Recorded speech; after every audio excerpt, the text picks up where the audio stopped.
weather-wise back east. We're not out of the woods when it comes to rain here. We've had quite a bit over the last couple of days, but you say it's not quite over yet. No, it's not. In fact, tonight we're going to be seeing some heavier downpours, even starting to see a few thunderstorms develop within the last hour or so, and mainly down towards the south of Portland and then out towards the coast. This is all, of course, associated with that upper level disturbance that's starting to push its way up the California and Oregon coast. So as we take a look at the latest satellite radar, and I took the satellite layer off so you can actually see what's going on down at the radar here. McMinnville, you have some downpours just basically off to your west. Portland, we're mainly dry right now, but this is where the main action is. Anywhere from about Lincoln City, we're starting to get more lightning strikes developing just north of you, and then down towards the south along the coast range. We've been seeing a few thunderstorms or a few lightning strikes just basically west of Eugene. So we've had 2 lightning strikes within the last half hour, but since these are popping up, I'm going to have to update this because we're seeing a little bit more. So we're going to be unsettled for the next couple of hours, especially as that band pushes toward the north. And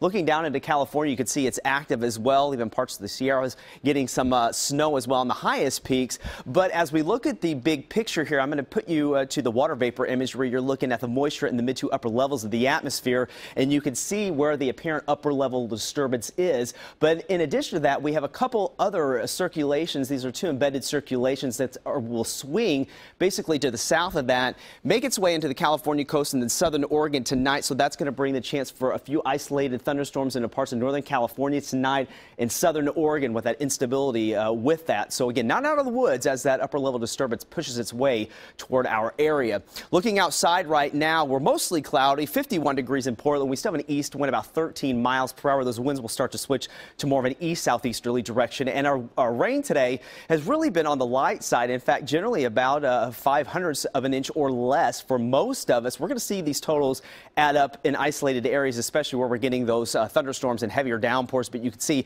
really nothing much in the way of heavy rainfall since this morning. Now, our highs, we made it to 56 degrees in Portland, 54 in Salem, and 61 degrees in Pendleton. And the metro temperatures right now generally in the low to mid 50s, sitting at 55 degrees in Battleground. So the forecast for tonight going to keep it near 50 degrees for the overnight low. Again, we'll see those bands of showers pushing toward the north, a few heavier downpours possible, and maybe a lightning strike over the coast range and then out towards the coast and further south. So when you wake up tomorrow morning, temperatures will be right around 50 degrees, I think. We'll see periods of rain early, but once we get into the afternoon, that becomes a little bit tricky because some of the models are bringing in the chance for maybe a few sun breaks, and with the cold air aloft with that upper level disturbance, that's going to create that instability. So I'm not going to rule out maybe an isolated clap of thunder for the valley once again through tomorrow evening, and then we'll see showers likely staying around with winds picking up, especially in the afternoon toward the evening hours. We could see some gusts potentially maybe between 35 and 40 miles per hour. In fact, here are the models by overnight tonight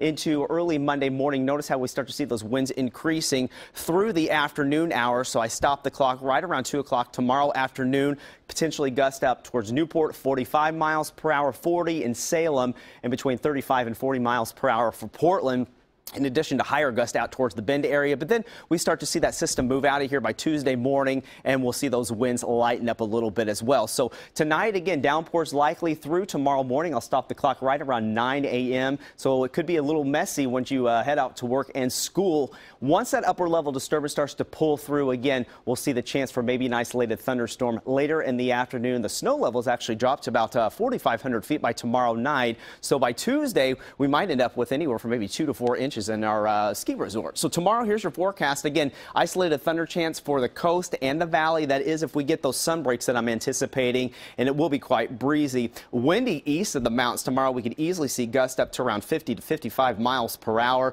from Burns to Bend, even up to Madras and Pendleton. Temperatures making it up to around 60 degrees. The snow level will start off right around 6,000 feet tomorrow. So there's that extended forecast for you.